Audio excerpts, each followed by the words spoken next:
people love hyping up their own hustle and saying like, oh, and like if you ask anyone about their success, the first thing they'll talk about is their struggle. And it's like a natural human reaction to want to tell people like, oh, it hasn't always been like this. It hasn't always been easy. And I get it, but it's gotten too much. It really has. Like, yes, in the pursuit of any goal that is difficult, it's going to be really hard and you're going to have to say no to things. But I'm also so lucky to do what I do in so many ways. And I think particularly with like the founder space and them talking about all their unhealthy habits and like, we used to stay up coding for 25 hours or whatever and all this kind of stuff. I'm a bit like, how many of those are really productive hours? Like how many of them were you just chatting shit with your mate, eating pizza, and how many were you actually like working on a problem? And I just don't think it's healthy to set these expectations to people that no one actually meets. And it's all hindsight. In my TEDx talk, one of the things that I said is there is a lot that these people that seem to have it all figured out have that you don't have. But the two most important are hindsight and an editor. And they play a remarkably similar role. They package the past to make it presentable. And when people look back at their life, they sort of mix up all of these messy experiences and they make it make sense because that's what we do. We need to make our struggles make sense. And we hype them up. We say, we did this, this, this. So yeah, I kind of don't really want to go into like the unhealthy habits. I just don't think that's a healthy way of talking about this or like spreading what it is to start something. Yeah, no, I agree. And I think this whole hustle culture thing is definitely blown out of proportion in the sense that you need to be doing 85 hours a day, even though there's not 85 hours in a day. Find them. Exactly. Find the 85 hours. Because I'm very much on the premises. It's all about your mindset, right?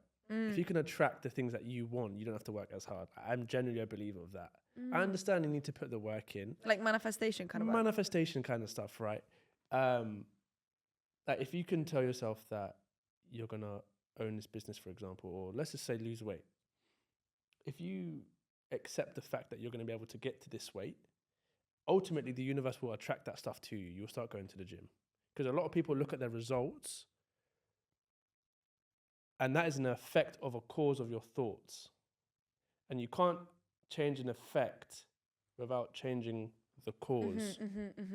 So nice.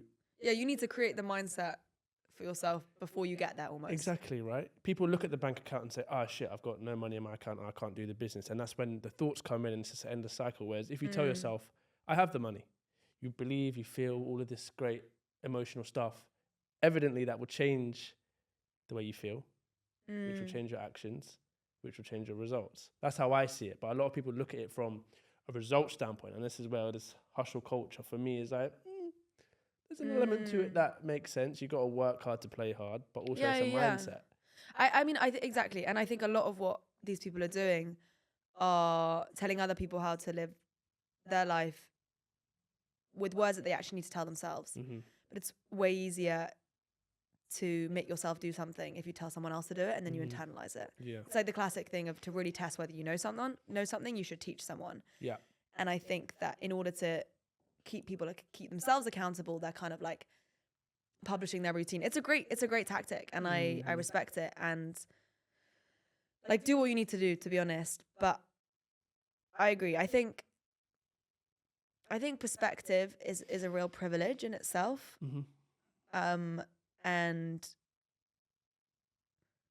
I think that like that's what we should be seeking, just finding out your own rhythms and routines and not feeling like you need to get up at 4 a.m. and put your face in ice and salt water or whatever that guy does. That's been going crazy. But he knows what he's doing, right? Yeah, I mean, that's a skit. Like, that's funny, to be honest. Like, I think the internet just is going through like quite a funny phase right now. Like it really is, just with meme culture and like different things going viral. And I think, again, it's just like take a step back and be like, look at all these humans. Like, what are they doing? We don't know what we're doing. We're just like putting our lives out there. We're just like telling our stories. We're just gathering people around our campfires and being like, this is my life. Connect with me. Make me feel less lonely. It's all about making people feel less lonely. And it's kind of quite sweet when you look at it like that. Yeah. Do you practice manifestations? I personally don't actively, but I think to a certain, an extent, my brain is hardwired to be more deluded about what I can achieve. Okay. So you don't do like meditation? I don't do writing your goals sometimes. Sometimes I do a bit of journaling or meditation. But I talk to myself quite a lot. Okay.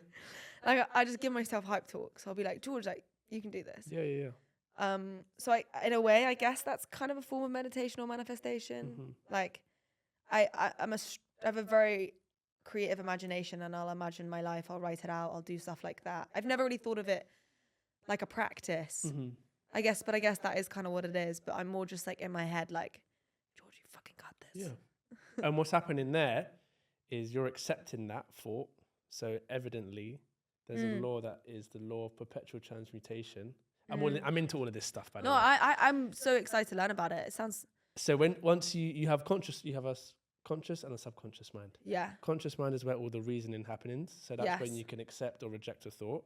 So you accepting the fact that, geez, I've got this.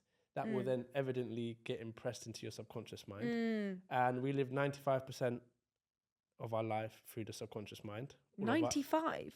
Yeah. All of our actions, because that's where the programming is. Wow. I didn't know that. That's where all your habits are, your paradigms are, and that's what The dreams. That's what leads to your actions, which evidently produce the results. So Cool. you accepting a thought, geez, I've got this, will get suppressed into your subconscious mind. And through the law of perpetual transmutation, it states that the spiritual must always manifest into the non-spiritual. So the non-physical must manifest into the physical. We are physical beings. So once you've accepted that thought of, geez, you've got this, it will now move into your actions. It will make you... And then you act like you've got it. Act like you've got it. You'll make the calls. You'll get do it. this. Then you'll get it. And that will lead to your results. Yeah. Yeah. That's how I see stuff. I'm No, very much I mean, universal it's and like stuff. it's a mind game. Yeah. Life is a mind game. It is. And I think recently I've actually been in a period where I haven't thought I've got it. And I've had to like really look at myself. And it's weird. Often after the period where you feel you most don't have it, you get like a new surge of energy. And now I feel like I've really got it again. I mean, they say, don't look at something and think, why can I not get it? Ask yourself, how can I get it? Because when you start thinking about why, all the doubt and the fear starts coming in. When you think about how can I get this, that's when you start to actually think. Because not a lot of us think. Like, we don't think logically. Yeah. Yeah, no, definitely. I think also with entrepreneurship, it does help that I've never thought about it like building a company. I mean, now I do more, but it's like whenever I'm like, oh, I don't know if I can do this, I'm like, how do I solve this problem, George? Just go back to that. Like, you just need to, like, building a startup to a certain extent is a series of experiments until you find something that works and then you run with it.